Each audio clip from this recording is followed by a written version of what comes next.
자녀에게 전화를 걸어 엄마, 지금 바빠요. 나중에 연락할게요.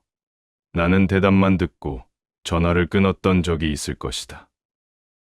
그 순간 느낀 서운함은 이루 말할 수 없었을 것이다. 내가 뭘 잘못했나? 얘가 나를 멀리하는 건가? 라는 생각이 들어 다시 전화를 걸고 싶지만 자녀의 반응이 또 차갑지 않을까 망설여졌을 것이다. 오랜만에 자녀를 만나서도 요즘 왜 이렇게 연락이 없니?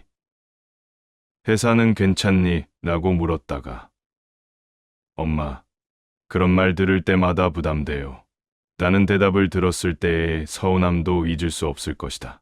부모로서는 사랑과 걱정에서 나온 말이지만 자녀는 이를 잔소리로 받아들이고 점점 대화를 피하게 된다.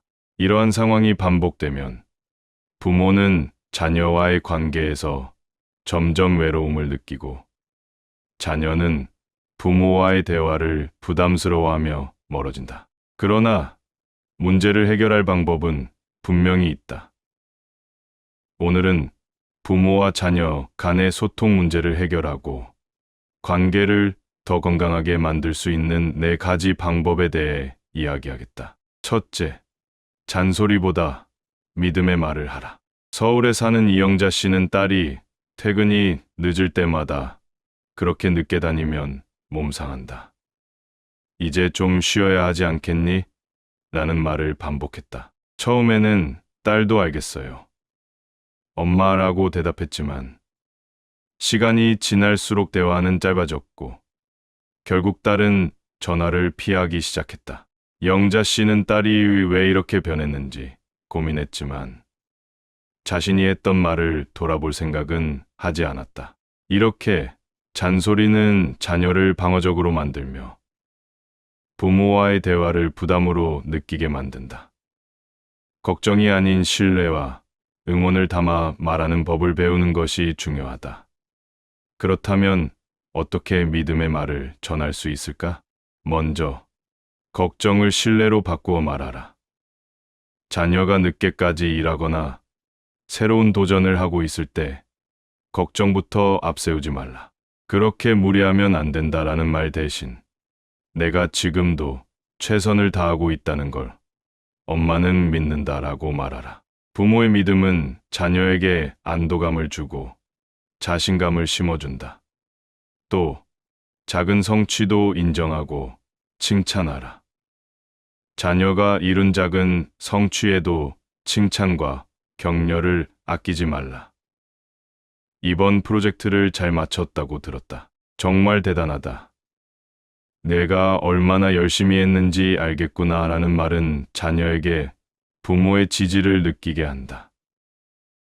이는 자녀가 부모와 대화를 더 자주 나누고 싶게 만드는 중요한 요소다. 단, 이때 현실적인 기대를 담아 말하라. 넌 뭐든 할 수 있어. 반드시 성공할 거야. 같은 과도한 기대는 자녀에게 부담이 될 수 있다. 대신 너는 항상 최선을 다하는 사람이니까 이번에도 잘 해낼 거라고 믿는다처럼 현실적이고 따뜻한 응원의 말을 전하라. 그리고 이런 식으로 꾸준히 믿음을 반복하라. 한두 번의 믿음의 말로 관계가 단번에 바뀌진 않는다. 꾸준히 자녀에게 믿음을 표현하며 부모의 태도가 일관됨을 보여주어야 한다. 엄마는 내가 잘하고 있다는 걸 항상 믿고 있어. 같은 말을 습관처럼 반복하라. 부산에 거주하는 최모 씨는 딸이 자주 피곤해 보이자 내가 그러다 쓰러진다. 그렇게 일만 하다간 몸이 다 망가진다라는 말을 매번 했다. 딸은 엄마는 내가 알아서 한다고 했잖아요. 왜 또 그래요? 라며 대화를 끊어버렸다. 이후 최 씨는 방식을 바꿔보기로 했다. 딸이 퇴근 후 전화를 걸었을 때 오늘도 고생 많았구나. 내가 열심히 하는 모습을 보니 엄마는 내가 잘 해낼 거라고 믿는다라고 말했다. 딸은 고마워요. 엄마. 요즘 일이 많긴 한데 그래도 괜찮아요 라며 속마음을 털어놓았다. 믿음의 말은 자녀가 부모를 신뢰하고 대화를 통해 위안을 느끼게 한다. 즉, 부모가 믿음을 담아 말하면 자녀는 부모님이 나를 믿고 있구나. 나는 지금도 잘하고 있구나 라는 긍정적인 확신을 얻게 된다. 이는 자녀가 부모와의 대화를 부담스럽게 여기지 않고 오히려 먼저 연락을 하게 되는 계기가 된다. 잔소리는 벽을 만들지만 믿음의 말은 다리를 놓는 셈이다. 걱정은 사랑에서 시작되지만 자녀에게는 때로 무거운 짐으로 다가온다. 이제는 걱정을 믿음으로 바꿔라. 믿음의 말은 자녀와의 관계를 더 따뜻하고 단단하게 만들어줄 것이다. 오늘부터 실천해보라. 작은 변화가 큰 변화를 만들어낼 것이다. 둘째, 부모 자신을 위한 삶을 만들어라. 자녀가 독립하고 집을 떠난 뒤 하루가 길게 느껴졌을 것이다. 매일같이 자녀의 밥을 챙기고 스케줄을 살피던 일상은 사라지고 텅 빈 방을 볼 때마다 마음 한구석이 허전했을 것이다. 이것이 바로 빈둥지 증후군이다. 자녀의 독립은 부모로서의 성공을 의미하지만 막상 그 순간이 오면 기쁨보다 공허함이 더 크게 느껴진다. 자녀를 키우며 희생했던 지난날은 자랑스러운 시간이다. 그러나 이제는 달라져야 한다. 자녀를 위한 삶에서 벗어나 부모 자신을 위한 삶을 시작할 때다. 자녀는 이제 스스로 설 준비를 마쳤고 부모도 자신만의 새로운 여정을 시작해야 한다. 그러지 못하는 많은 부모가 자녀가 독립한 후 이제 나는 무엇을 해야 하나? 내가 아직도 필요한 사람인가? 라는 질문을 하며 허전함에 빠진다. 이는 자연스러운 감정이기도 하다. 그러나 이 감정을 그대로 두면 우울감으로 이어지고 삶의 활력을 잃게 되는 것이 문제다. 하지만 자녀는 부모가 행복하기를 바란다. 자녀가 독립한 후에도 부모가 자신에게 의지하며 외로움을 호소하면 자녀는 부담을 느끼게 된다. 반대로 부모가 자신을 돌보며 즐겁게 사는 모습을 보여준다면 자녀는 부모님에 대한 걱정에서 벗어나 자신만의 삶에 집중할 수 있게 된다. 그럼 나를 위한 삶을 어떻게 시작할 수 있을까? 우선은 새로운 취미를 찾는 것을 권한다. 그동안 미뤄왔던 취미를 떠올려 보라. 그림을 그리고 싶었는가? 악기를 배우고 싶었는가? 무엇이든 좋다. 배우는 과정에서 새로운 즐거움과 보람을 느끼게 될 것이다. 한 예로, 대구에 거주하는 50대 중반 정모 씨는 자녀들이 독립한 뒤 문화센터에서 요리를 배우기 시작했다. 내가 이렇게 새로운 걸 배우며 웃을 수 있을 줄 몰랐다라며 그녀는 요리를 통해 활력을 되찾았다. 작은 시작이 그녀의 하루를 채우고 삶의 활기를 불어넣었다. 나를 위한 삶을 만들기 위한 다른 방법으로는 배우자와 새로운 관계를 만드는 것이 있다. 자녀가 집에 있을 때는 늘 자녀 중심의 대화와 생활이 이어졌다. 이제는 배우자와의 관계를 새롭게 정리할 시간이다. 함께 여행을 떠나거나 둘만의 취미를 만들어 보라. 경기도 일산에 거주하는 60대의 박종순 씨 부부는 자녀가 모두 떠난 뒤 둘만의 시간을 어떻게 보낼지 몰랐다. 그러다 동네 공원에서 산책을 시작하며 대화를 늘렸다. 오랜만에 남편과 손을 잡고 걷는 게 낯설지만 좋았다라는 그녀의 말처럼 작지만 특별한 시간을 쌓아가는 것은 두 사람 모두에게 신선한 경험이 될 것이다. 또한 새로운 사람들과 교류하는 것 역시 나 자신을 위한 삶을 만드는 좋은 출발점이 될 수 있다. 동네 문화센터, 독서 모임, 봉사활동 등을 통해 새로운 사람들과 교류하라. 새로운 관계는 삶에 신선한 자극을 준다. 경기도 광명시에 거주하는 50대 후반 이명숙 씨는 자녀의 결혼 후 봉사활동에 참여하기 시작했다. 독거노인을 돕는 활동을 통해 누군가에게 필요한 사람이 된다는 것이 이렇게 기쁜 일인지 몰랐다며 그녀는 삶의 의미를 새롭게 발견했다. 이런 식으로 부모가 자신을 돌보는 모습을 보여주면 자녀는 마음의 짐을 덜 수 있다. 자녀는 부모님이 행복하게 사시니 나도 내 삶에 더 집중할 수 있다고 느끼며 더 자주 부모님과 소통하고 싶어질 것이다. 셋째, 자녀의 소통 방식을 존중하라. 부모는 전화 한 통을 받고 싶어 한다.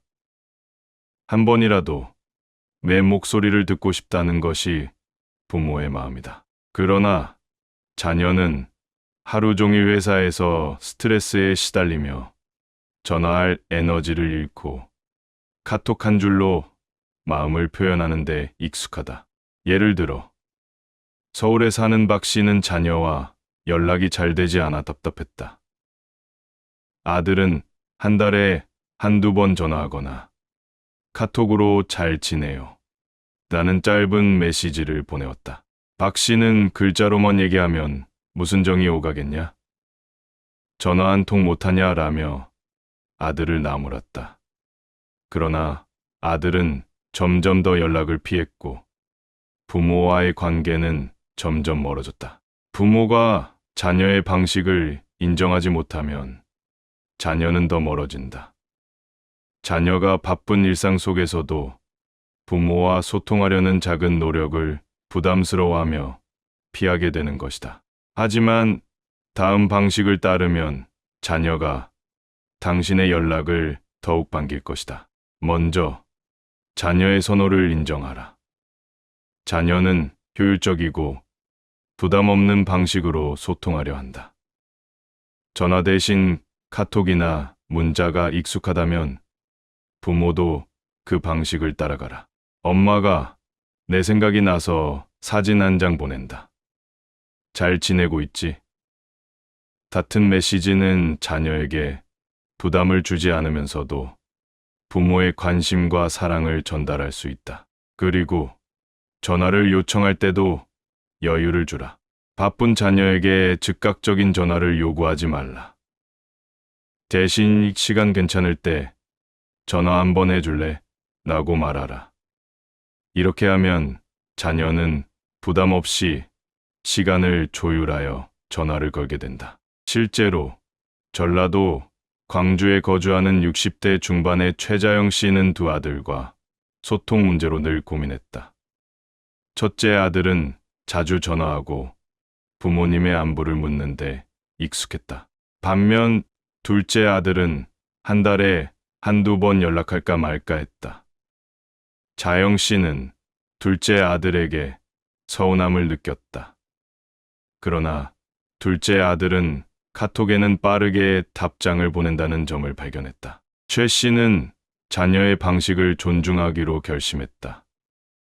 직접 전화를 요구하기보다는 오늘 내 생각이 나서 내가 좋아했던 반찬 사진을 보낸다. 잘 지내지? 라는 카톡을 보내기 시작했다. 아들은 엄마, 다음에 집에 가면 꼭 먹을게요. 라는 답장을 보냈다. 이후 아들은 먼저 부모님께 연락하기도 하며 관계가 조금씩 가까워졌다. 이렇듯 인정할 건 인정하자.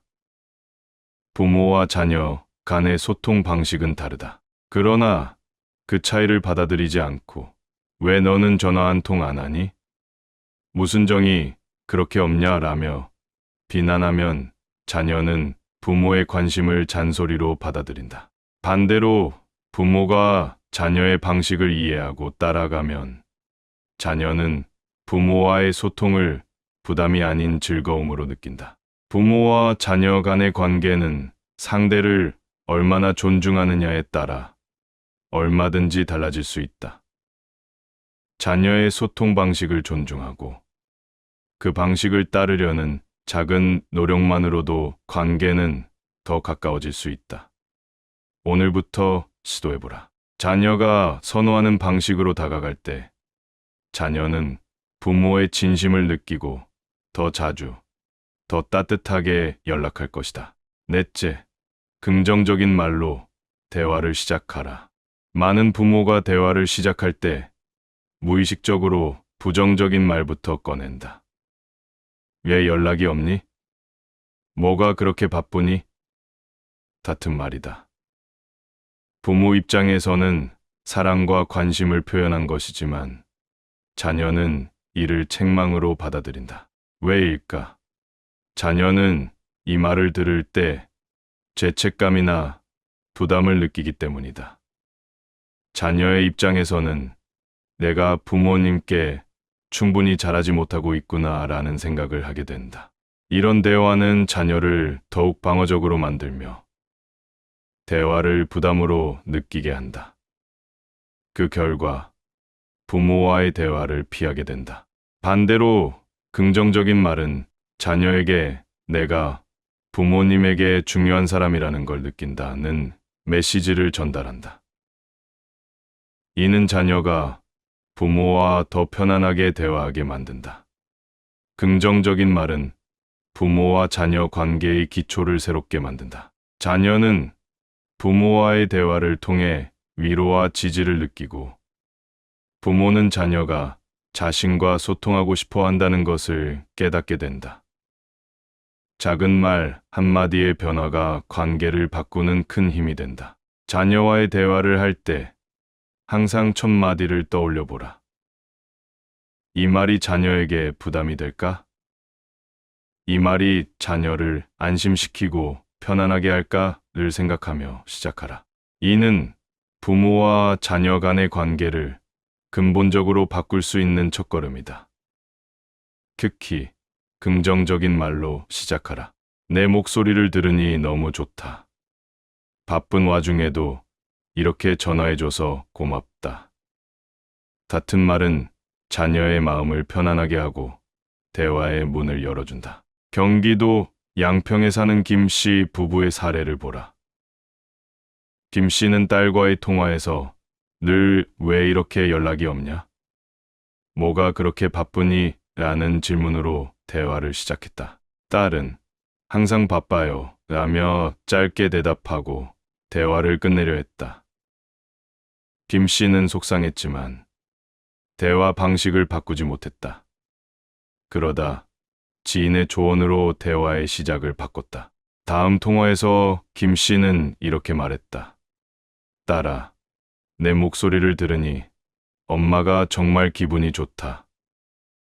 요즘 많이 바쁘겠구나. 그래도 잘 지내고 있지. 그러자 딸이 엄마, 요즘 회사에서 일이 많아서 조금 힘들긴 하지만 잘하고 있어요. 라며 회사 이야기를 꺼내기 시작했다. 김 씨는 딸의 목소리에서 예전보다 여유가 느껴졌고 대화도 자연스럽게 이어졌다. 당신도 오늘부터 실천해보라. 자녀에게 전화를 걸 때 왜 연락이 없니? 대신 내 목소리를 들으니 엄마가 정말 기분이 좋다라고 말하라.